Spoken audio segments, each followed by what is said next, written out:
हाँ, तो चलिए न्यूट्रॉन, प्रोटॉन और इलेक्ट्रॉन को देख लेते हुए संक्षिप्त में, कैरेक्टरिस्टिक सब एटॉमिक पार्टिकल्स। तो न्यूट्रॉन जो होता है न्यूक्लियस में रहता है, प्रोटॉन जो रहता है न्यूक्लियस में रहता है इधर उधर साथ में, इलेक्ट्रॉन जो है वो क्लाउड घूमते रहता है इधर उधर चारों तरफ।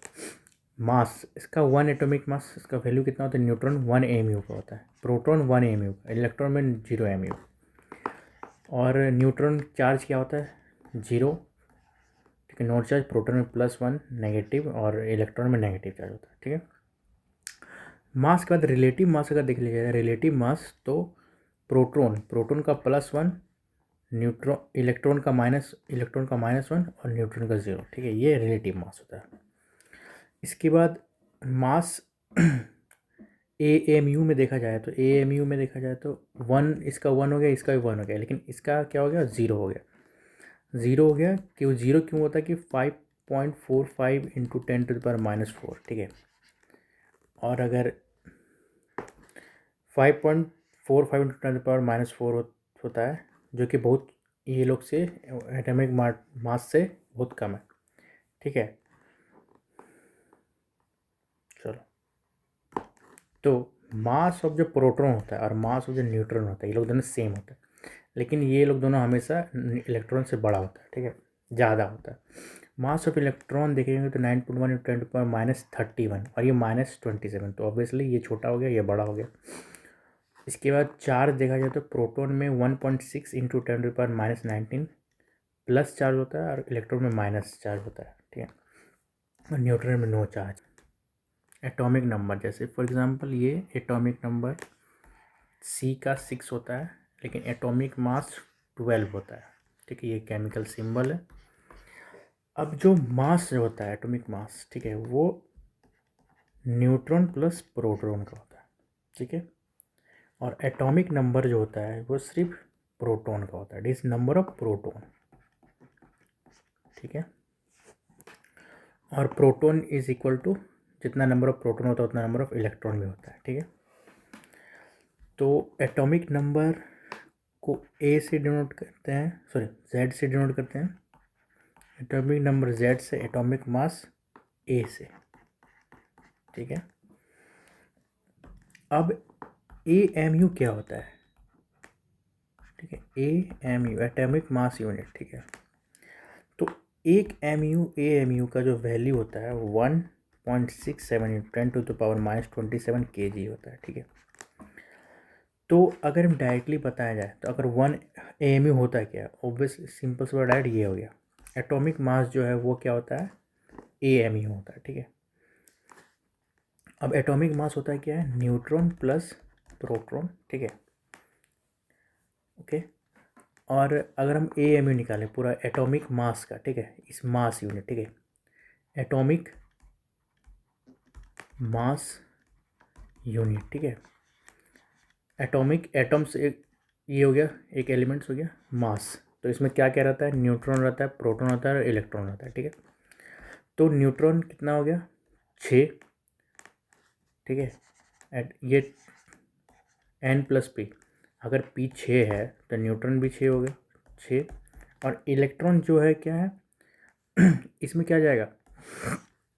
इसके साथ इंटू होगा 1.67 × 10⁻⁻⁷, इसके साथ भी 1.67, लेकिन इसके साथ अगर ये भी 6 है, ठीक है, इसको 6 इलेक्ट्रॉन 6 है, तो ऑब्वियसली प्रोटॉन और न्यूट्रॉन का समय सेम होता है, लेकिन इसके साथ जाएगा 9 पॉइंट, ठीक है, 9 पॉइंट कुछ अलग और केजी जाएगा, मास जाएगा, जिस कारण से इलेक्ट्रॉन का जो वैल्यू होता है नेग्लिजिबल हो जाता है। तो सिंपल सा बात है, तो एटॉमिक मास को क्या लेते हैं? एटॉमिक मास यूनिट को न्यूट्रॉन प्लस प्रोटॉन, ठीक है। तो अगर पूछा जाएगा कार्बन में कितना AMU है, तो टोटल 12 AMU है, ठीक है। मास ऑफ इलेक्ट्रॉन में अगर 1836 से गुना करेंगे तब जाके मास ऑफ न्यूट्रॉन आता है, ठीक है। इसीलिए उधर पे हम लोग क्या किए थे, उसको नेग्लिजिबल मान लिया था इलेक्ट्रॉन का मास को। इलेक्ट्रॉन का जो खोज हुआ था ना, वो कैथोड रेस का एक्सपेरिमेंट किया था, उसी से इलेक्ट्रॉन का खोज हुआ। नाउ द मोलर मास, ठीक है। मोलर मास क्या होता है? मोलर मास सिंपल कुछ नहीं है कि जो भी AMU होगा, ठीक है, जैसे इसका कार्बन का AMU कितना होता है 12, तो मोलर मास क्या हो गया 12 ग्राम हो गया, ठीक है।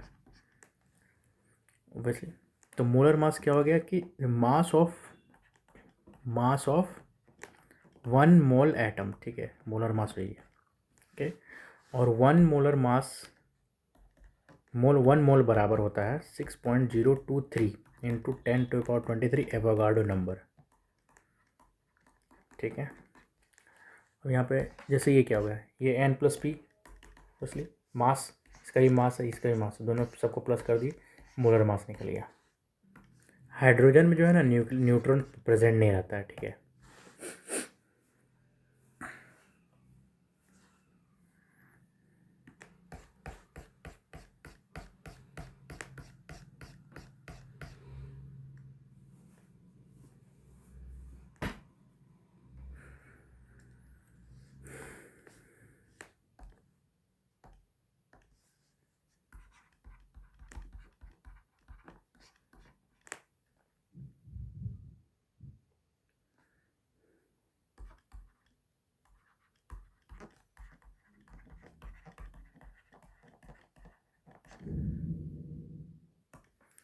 ठीक है, पॉजिट्रॉन का खोज कौन किया था, कार्ल एंडरसन 1932।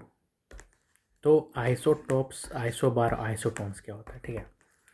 जैसे H हाइड्रोजन, ठीक है, इसका 111, इसका क्या होगा एटॉमिक नंबर यानी Z, ठीक है।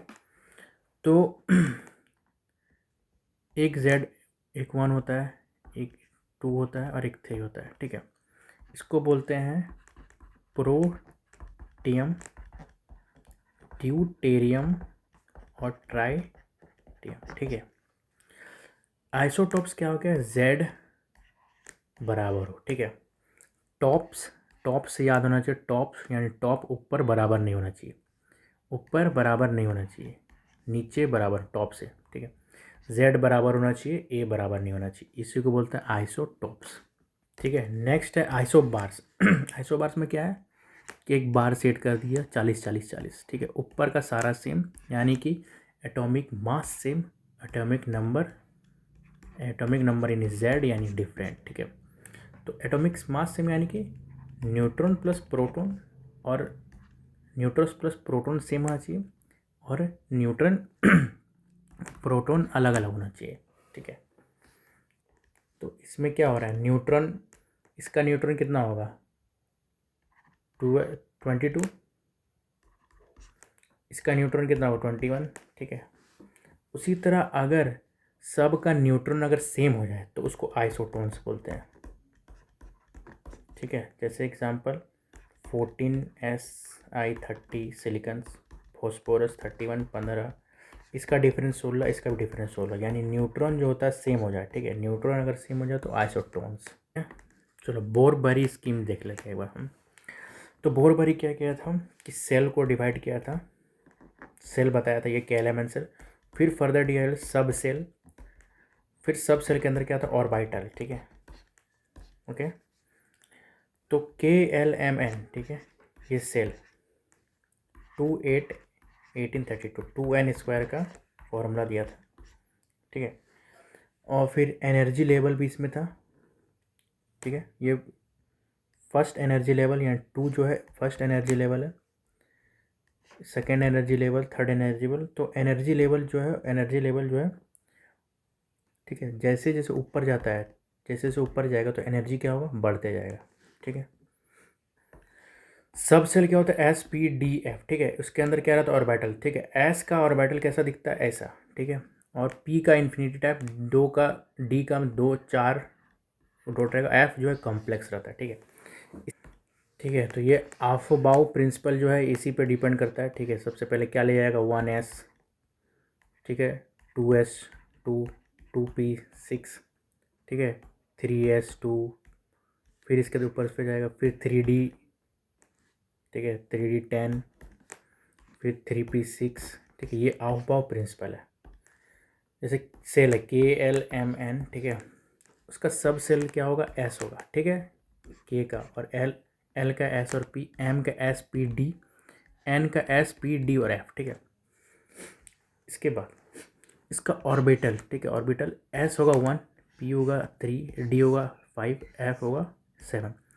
ये 1 3 5 7 ये क्या है, ये सब सेल का आधा है, ठीक है। 2 6 10 14, ठीक है। अब यहाँ अब यहाँ S जो है, S क्या है, 1 है, अगर सब सेल 1 है, ठीक है। तो K का वैल्यू क्या हो जाएगा 2, और सब सेल का वैल्यू क्या हो जाएगा 2, ठीक है। S का वैल्यू, K का वैल्यू 2, S का वैल्यू 2, अगर S ऑर्बिटल है तो उसका 1, ठीक है। अब L का वैल्यू कितना होगा, L का वैल्यू हो जाएगा 8, 8 कैसे होगा, S का सब सेल S का वैल्यू 2 है, ठीक है। और P का ऑर्बिटल का वैल्यू 3 है, तो सब सेल का वैल्यू 6 हो गया, तो सब सेल क्या हो गया यहाँ 6 हो गया, 6 + 2 8। नेक्स्ट है M का क्या है 18, ठीक है 18। अब 18 कैसे होगा, D का जो ऑर्बिटल वैल्यू होता है, ठीक है, वो 5 होता है, तो ऑर्बिटल वैल्यू अगर 5 है तो सब सेल वैल्यू D का सब सेल वैल्यू कितना होगा 10, तो D कितना हो गया 10, ठीक है, ये 10 हो गया। P कितना हो गया, P का 6 हो गया, ठीक है। ये पहले दिया हुआ ऑर्बिटल में दिया हुआ, यानी 1 3 और 5, ठीक है। 1 3 और 5 इसका आधा वैल्यू दिया हुआ है, तो इसको जोड़ के डबल कर दो तो ये सेल का वैल्यू निकल जाता है। क्वांटम नंबर देखते हैं, ओके। क्वांटम नंबर क्या होता है कि क्वांटम नंबर हम लोग को सब कुछ के बारे में बताता है, ठीक है। स्पीड क्या है इलेक्ट्रॉन का, ठीक है। लोकेशन क्या है, सेल, सब सेल, ऑर्बिटल, इसका डिफरेंट डायरेक्शन ऑफ स्पिन, किधर घूम रहा है, ऐसे घूम रहा है कि उल्टा घूम रहा है, एनर्जी क्या होता है, ठीक है। ये सब क्वांटम नंबर बताता है। हाँ, तो पहला होता है प्रिंसिपल क्वांटम नंबर, ठीक है। प्रिंसिपल क्वांटम नंबर जो कि एन से डिनोट होता है, तो सिंपल सी बात है एन के एल एम एन जो भी है 1 2 3 4, ठीक है, सेल पर डिपेंड करता है। फिर सेकेंड आता है एजोमुथल, ठीक है। एजोमुथल जिसको लोग बोलते हैं एंगुलर क्वांटम नंबर, सब सेल पर डिपेंड करता है, ठीक है, ये सब सेल पर डिपेंड करता है। तो इसको डिनोट करते हैं, देखो एल 0 होता है, एस 1 होता है, ठीक है। कहाँ गया यार, एल 0 होता है, ठीक है, एल 0 यानी एस, ठीक है, पी डी एफ, ठीक है, एस पी डी एफ हो गया, तो एल 0। फिर एल 1 पी में, एल 2 होता है डी पे, और एल 3 होता है, ठीक है। इसके बाद आता है मैग्नेटिक, ठीक है, मैग्नेटिक यानी एम से डिनोट होता है, ठीक है। या तो ये क्लॉकवाइज होता है, या तो क्लॉकवाइज घूमेगा या एंटी क्लॉकवाइज, ठीक है। तो इसका वैल्यू एक ही चीज़ होता है, -L से लेके, ठीक है, -L से लेके +L, ठीक है, यही इसका वैल्यू होता है। इसके बाद आता है स्पिन क्वांटम नंबर, ठीक है। स्पिन क्वांटम नंबर, इसका वैल्यू होता है क्लॉकवाइज +1/2 या -1/2 क्लॉकवाइज और एंटी क्लॉकवाइज, ठीक है। इसके बाद आता है पॉल एक्सकल्सन ऑफ प्रिंसिपल, ठीक है, 1925 ये बोला है कि कोई 4 क्वांटम नंबर, ठीक है, कोई भी इलेक्ट्रॉन का सेम नहीं हो सकता, ठीक है। फिर आया 1925 में हुन्स का रूल, ठीक है, हुन्स का रूल, तो वो बोला कि ऐसे से पहले ये भराएगा फिर ये, ठीक है।